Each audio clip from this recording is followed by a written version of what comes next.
imwe nyaya apo svoda kuti mujekesere mhuri yeZimbabwe mumbotaurire mhuri yeZimbabwe zvingave zvichizobatsira nhingi nanhingi vakateerera kana vari kuona this program nyaya dzengozi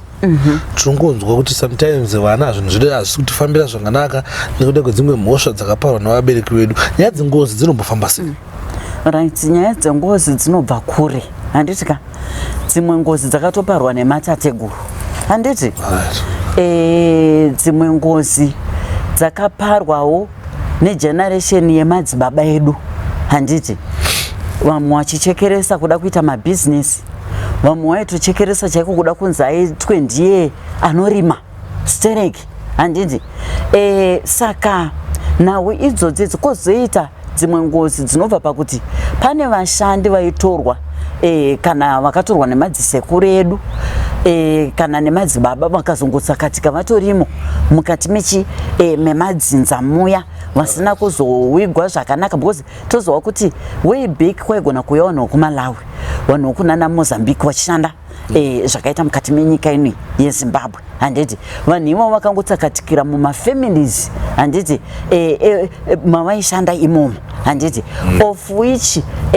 hama dzavo back home idzo dzakatotorera kuti hama yedu yakatsakatika yakapondwa things like that because I remember very well kuti madzisekuru edu pavaitora vanhu vokunana Mozambique kana kunana Malawi handiti waisambozvitsvagurudza chaizvo kuti wanyatsotsvage kuti munhu uyu akabva papi which village which town waisazvitsvaga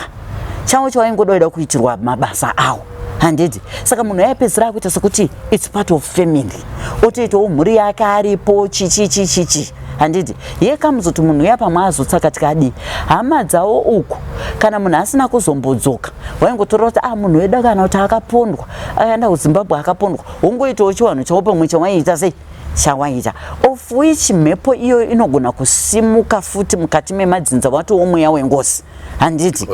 right kozoita idzo ngozi chaidzidzi dzandataura kuti dzakaparwa nematateguru dzakaparwa kana negeneration yemadzibaba edu handiti through kuda kupfuma chichi vachichekeresa handiti nawo idzo kune vamwe futi chaiko pageneration yemadzisekuru edu kana madzibaba edu vamwe vaigona kumonya taimbodzinzwa nyaya dzoti munhu aigona kuti awana mumwe murume hanzi senge varume vaibva hanzi vainzi paSouth Africa ichinzi Winera handiti waishanda kumigodhi ikoko hanzi waiuya wane mari stereki handiti saka munhu anogona kunge anga ane mukomana wake nditicha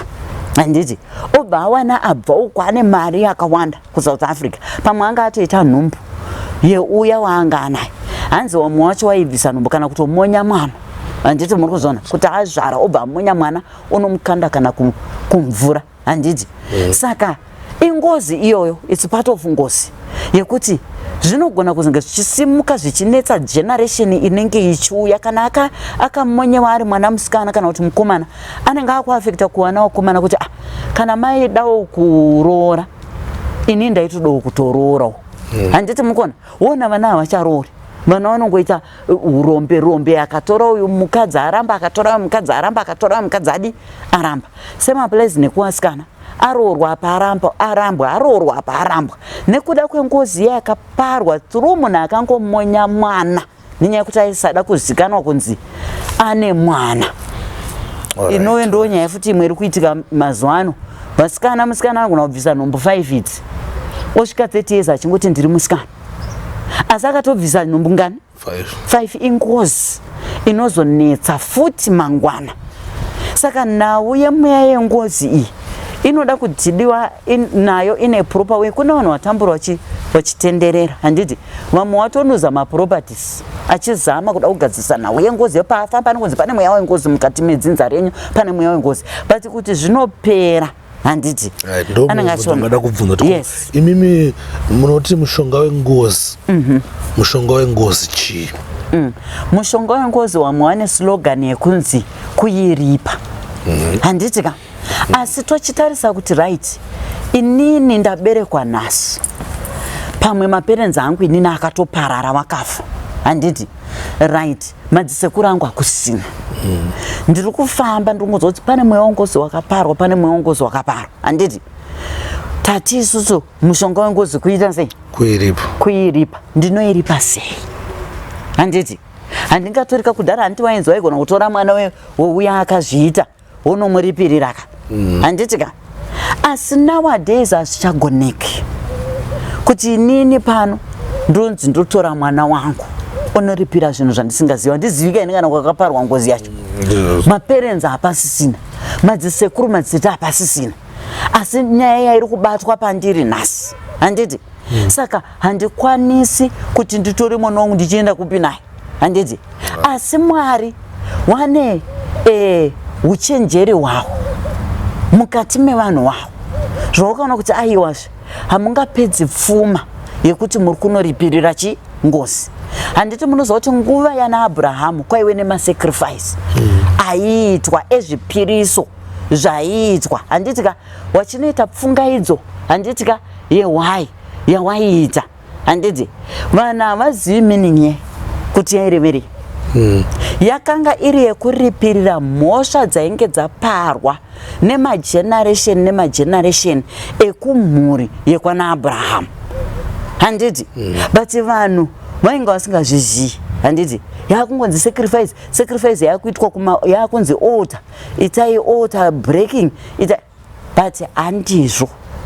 sacrifice yaitwa nana Abrahamu iya ndo inosanwa kunge munhu kana waona kuti iwewe mudzinza menyu muri kuramba muchibatwa kunzi makaparwa ngozi handiti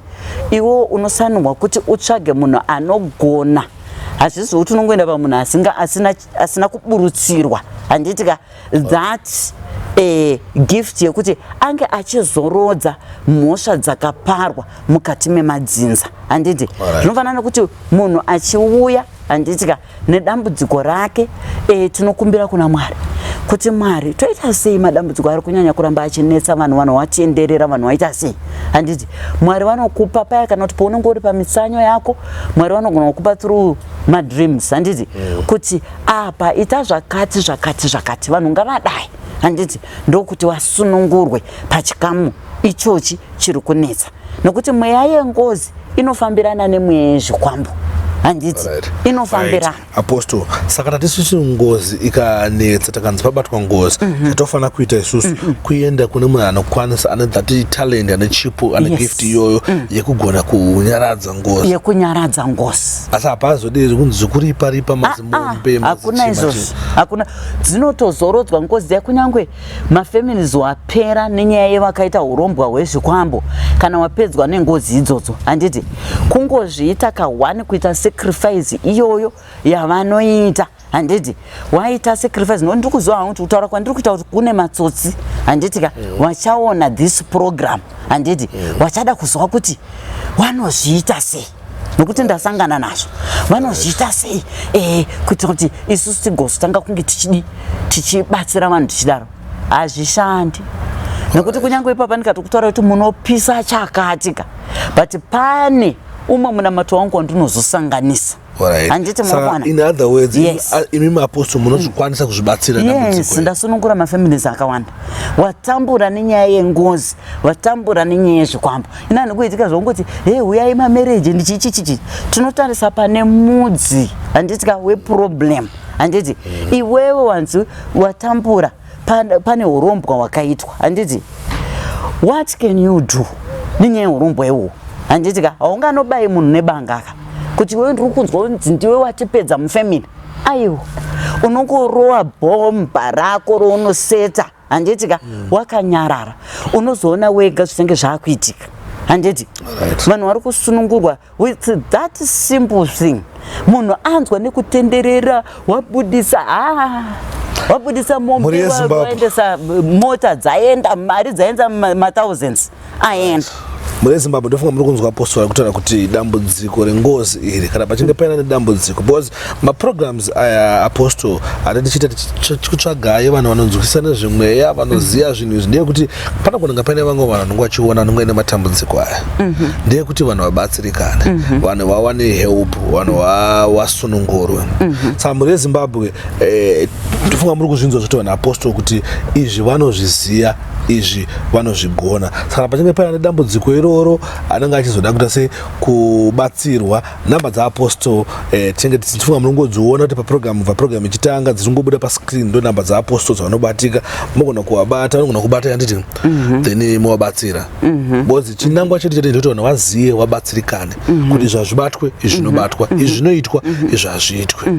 zvichiyana kuti munhu anobhilivha chii, zvaanobhilivha izvozvo, asi vanhu ngavabatsirwe ndozvanobhilivha inini. I think pangozi apa mukunyatsoparova chaizvo pangozi nezvikwambo shame nokuti zvikwambo nengozi ndo zvakanganisa upenyu hwevanhu. Bhiti kushanda chaiko kumari, handiti vanhu vari kutorerwa pfuma yavo nezvikwambo, handiti vanhu vari kukanganiswa utano hwavo chaiko nezvikwambo, vanhu vari kukanganiswa mumarelationship, mumamarriages nezvikwambo, handiti kana mukadzi wako akangoiswa that spirit yechikwambo mumba hamuchina rugare, murume wako akaiswa spirit iyoyo yechikwambo mumba hamusina rugare, maakutosemana, maakutotanga kurwisana, ende hakuna chinhu chamunoita chinobudirira. Uyezve nhau dzemweya wengozi idzo dzapedza mafamilies akawanda, vanhu vanenge vari innocent. Munhu anongonzi adai aita accident, adai arohwa nemota achitenda kwakati, adai azotemwa nemunhu akabva atofira ipapo, angoti musoro akafa. Inyaya dzemweya yengozi. Saka zvinhu izvozvo ndiri kudhila nazvo nokuti Mwari vakandipa kuti sunungura vanhu nenzira iyi, nekuti hapana kwavanonoripirira, hapana kwaanenge achaziva kuti ndinonotsvaga kupi kwakaparwa ngozi yacho, hapana kwaunoziva kwakarombwa kwacho chaiko, hapana kwaunoziva kuti ndekupi kwakarombwa zvinhu izvi, asi chako iwewe kuzvisunungura. Asi inini kana ndichitoita sununguro bhiti wauya uri 1 wakutosunungura dzinza rese, nekuti waita iwewe pauri kuita that sacrifice uri kusunungura uchita kuti mhosva dzese dzakaparwa nematateguru, handiti nemadzisekuru, vana mbuya, vana tete, vana baba mukuru, vakoma, vana sisi, handiti mhosva idzodzo dzose ndiri kuti ngadzizorore, ngadziparane, mhosva dzengozi, mhosva dzezvikwambo. Saka uri kutosunungura mhuri yese, handiti muri kuona. Saka zvinobatsira kune wakanda, asi vanenge wakazviita kana varimo mumhuri vachiri vapenyu, handiti marizauti acho aiwa. Ipapo ndofunga tiri kunzwisisa apostol. Ndoda kubvunza panyaya yezvikwambo apo, yezvikwambo, chikwambo nechidhoma zvinhu zvimwe chete here kana chikwambo chakazvimirira chega, chidhoma chakazvimirira chega? Zvinhu 1. Alright. Zvinhu 1. Chikwambo nechi kutaura kwakangosiyana siyana. Vamwe vanodaidza kuti chidhoma, handiti because kwavanenge nokuti I mean to say vanenge vachichiona, handiti pane zvidhoma zviya zvokuti chinototumirwa, yes, kachitouya kachitoita zvakari kutoita, ndosaka pachizobuda wedhi rekuti chidhoma, handiti chidhoma. Chikwambo chinhu 1. Why? Chikwambo chinogadzirwa nemishonga inosanganiswa ivhu rekumakuva. Vanonomutsa, handiti kungoenda paguva remunhu wotarisa zita, wakutomutsa nemishonga yavo kuti ningi takumutsa kuti udzoke, toda kukupa mukadzi kana toda kukupa murume, handiti saka iwe toda kukushandisa nenzira yakadai kutodai. Saka vane mishonga yavo yavanoita sei, yavanozosanganisa nevhu ravanotora paguva remunhu nezita rake nesine. Saka chidhoma, chikwambo zvakangofanana. Alright. Quiet. Asi kana uchinge uine chidhoma kana une chikwambo ichi, chinokwigira mari here kana kuti iwe ndio suppose kuenda unohasla zvichikufambira, zvinomba yatsofamba sei panyaya dzemari? Because pamwe pacho tinopinda muzvinhu zvatisingazive, information yakazara. Munoona ungoda kutora chidhoma uchifunga chichakuitisa mari, like nyaya ngamuchitara yevana kuti vakatora chichitima chichida kuitisa mari, pachava kungoona nawo inyoka, asi mari hapana. Saka chidhoma chinosvipa mari here? Chikwambo chichinoitika panyaya dzemari kuti vanhu ava vazonzi vane mari, vane chidhoma, vane chikwambo? Right. Zvidhoma izvi handiti zviri pakasiyana siyana. Pane tuma short boys, handiti netuma short girls, handiti ka poita izvi zvikwambo zvenyoka,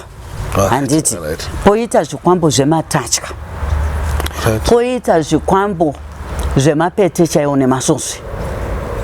poita zvikwambo zvemakonzo, handiti right. Now inoitika ndeyekudai zvikwambo zvenyoka izvi, munhu nyoka yake inenge itori murumu mainogara, handitika saka zvainoita nyoka iyi ane makomandiro aanoita handiti pairi kuti ndinoda kuti uende unotora kana kuti mari pakati nepakati handitika uyezve dzimwe dzachidzo dzenyoka ndo dzatasaura dziedzi dzinorariswa nemasikana maslay kwinaya handitika right painoshanda kudaro handitika kwanzi svina dzavo dziedzesi like umwe mukadzi aita basa rekuti anosangana nemarume nemakondomu handitika achiitira kuti anotora maspems evarume aya onesa muchidende chaakanga akapiwa nen'anga nyoka yake yaichidya maspems aya handiti saka nyoka yakana yadya maspems hanzi yaigara mutabhu handiti yadya maspems aya iye anomuka tabhu inenge yakazara mari kudai handiti ichifashukira mari saka ndo mashandiro anoita matypes ezvikwambo izvozvi izvi matatya futa anorutsa mari handiti muri kuona mapete aya anotora musambogare mumba mune mapete musikunzwisisa kuti aiwa mapete aya wedu wemawandira acho kana kuti ndofunga tiri kunzwisisa apostol ndoda kubvunza panyaya yezvikwambo apo yezvikwambo chikwambo nechidhoma zvinhu zvimwe chete ikati chikwambo chakazvimirira chega chidhoma chakazvimirira chega zvinhu one alright zvinhu one chikwambo nechi kutaura kwakangosiyana siyana vamwe vanodaidza kuti chidhoma handiti because kwavanenge nokuti I mean to say vanenge vachichiona handiti pane zvidhoma zviya zvokuti chinototumirwa yes kachitouya kachitoita zvakari kutoita ndosaka pachizobuda wedhi rekuti chidhoma handiti chidhoma chikwambo chinhu one why chikwambo chinogadzirwa nemishonga inosanganiswa ivhu rekumakuva vanonomutsa handiti kungoenda paguva remunhu wotarisa zita wakutomutsa nemishonga yavo kuti ningi takumutsa kuti udzoke toda kukupa mukadzi kana toda kukupa murume handiti saka iwe toda kukushandisa nenzira yakadai kutodai saka vane mishonga yavo yavanoita sei yavanozosanganisa nevhu ravanotora paguva remunhu nezita rake nesine saka chidhoma chikwambo zvakangofanana alright quiet asi kana uchinge uine chidhoma kana une chikwambo ichi chinokwigira mari here kana kuti iwo ndio suppose kuenda unohasla zvichikufambira zvinombayazofamba sei panyaya dzemari because pamwe pacho tinopinda muzvinhu zvatisingazive information yakazara munoona ungoda kutora chidhoma uchifunga chichakuitisa mari like nyaya ngamuchitaro yavana kuti vakatora chichitiva chitida kuitisa mari but chavakungoona nawo inyoka asi mari hapana saka chidhoma chinosvipa mari here chikwambo chichinoitika panyaya dzemari kuti vanhu vazonzi vane mari vane chidhoma vane chikwambo right zvidhoma izvi handiti zviri pakasiyana siyana pane tuma short boys handiti netuma short girls handiti ka poita izvi zvikwambo zvenyoka handiti poita zvikwambo zvematatya poita zvikwambo zvemapete chaiwo nemasvosve poita zvikwambo zvemakonzo handiti right now inoitika ndeyekudai zvikwambo zvenyoka izvi munhu nyoka yake inenge itori murume inogara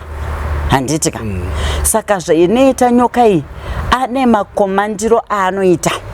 handiti pairi kuti ndinoda kuti uende unotora kana kuti mari pakati nepakati handitika uyezve dzimwe dzachidzo dzenyoka ndo dzatasaura dziedzi dzinorariswa nemasikana maslay kwinaya handitika right painoshanda kudaro handitika kwanzi svina dzavo dziedzesi like umwe mukadzi aita basa rekuti anosangana nemarume nemakondomu handitika achiitira kuti anotora maspems evarume aya onesa muchidende chaakanga akapiwa nen'anga nyoka yake yaichidya maspems aya handiti saka nyoka yakana yadya maspems hanzi yaigara mutabhu handiti yadya maspems aya iye anomuka tabhu inenge yakazara mari kudai handiti ichifashukira mari saka ndo mashandiro anoita matypes ezvikwambo izvozvi izvi matatya futa anorutsa mari handiti muri kuona mapete aya anotora musambogare mumba mune mapete musikunzwisa kuti aiwa mapete aya wedu wemawandira acho kana kuti nawo yezvidhoma zvemapete izvi nemasvosve ndo zvimwe zvinoshandiswa nevanhu nemakonzo handiti ndo zvimwe zvinoshandiswa nevanhu kutuma mudzimba dzevanhu chaiko tizvozvi takagara panapo munhu anotumira masvosve ake munhu anotumira mapete ake munhu anotumira makonzo ake kunotora mari nechikafu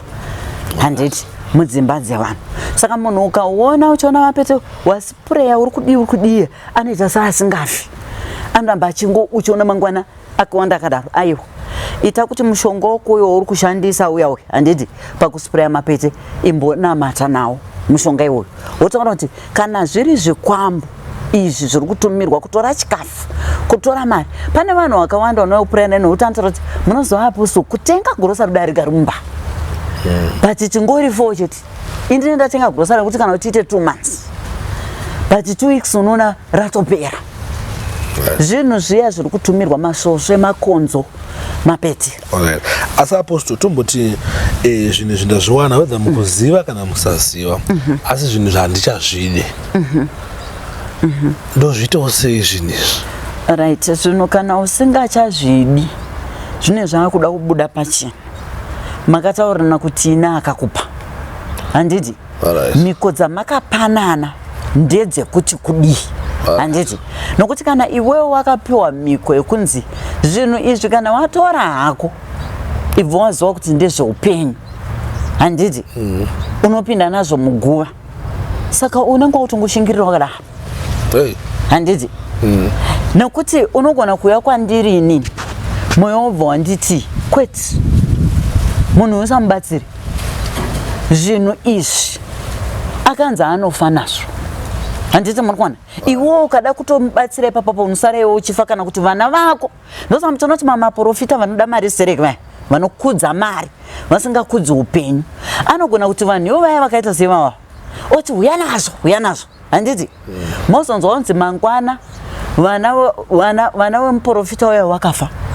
mysteriously handiti vanhu vaita sekunge vakuti muprofita uya anga akaromba kana kuti iye muprofita wacho ngonzi akati musoro kana kuti akati ndabayiwa achibva atofa tine maprofita vatiri kuziva vakatofa mysteriously handi muri kuona nenhau iyoyo kuti munhu uya nezvinhu zvacho but waongorora here kuti paakapiwa zvinhu izvi paakanoromba iye miko dzawakapanana ndedzei akanzi azodzoseri akanzi unoita sei kana usingachadi handi muri kuzviona ndo pane nyaya yese ipapo yekuti paakatora nokuti we munhu kana waina unoromba iwe handiti bvunzaka kuti kana ndisingachazvozvidi ndinoita sei obvious vanonga vakaudzwanwa kuti kana usingachazozvidika hazvirivheseki ndezvekufa nazvo kupinda muguva aiwa ipapo ndapandofunga muri Zimbabwe mazvinzwisa kuti kana chinge pane dzimwe mhiko dzekuti kana uchinge wakatunudzwa unofanira kunge uchiteedzera asi kana asinawo kuita mhiko dzeupenyu hwese munokwanisa kuvabatsira vanhu vakadaro vanobatsirika nekutendeuka handiti ende iye anosanirwa kusarenda achitokonfesa pahama dzake handiti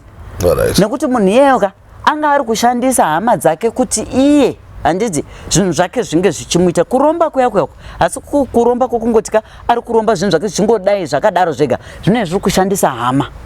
handiti muri kuona kuti zvinhu zvake zviite hama dzako pedziri kuchema musodzi dzichitambura vachirara nenzara vachiita sei iwo zvako zvichikufaira tiri kushandisa unosanirwa kukonfesa pamberi pehama dzako kuti inini vanhu vamwari ndanga ndakadai asi handichazvidi ini ndakuda kunamata handiti saka ndakuda kuti weduwe ngatifambei ndione kusarenda zvinhu zvindibatsirike handiti muri kuzviona ukadaro zvinenge zvakajeka yes Awa muri Zimbabwe ndofunga nhasi tadzidza tiri kuramba tichidzidza zvinhu zvakawanda zvinoita se zvatanichidzidza tatara nyaya dzezvikwambo tikatara nyaya dzengozi tikatara nyaya dzemanjuzi dzakawandisa nyaya dzatada kutaura dzatatara musoro naSimon apostle ndofunga tisati tapedza zvedu tine dzimwe nyaya dziri very important dzakakosha because zvinhu zvikusanganikwa nevana vedu vachikukura zvinhu zvatosanganira zvo zuva nezuva tine nyaya yebute tine nyaya yezvuma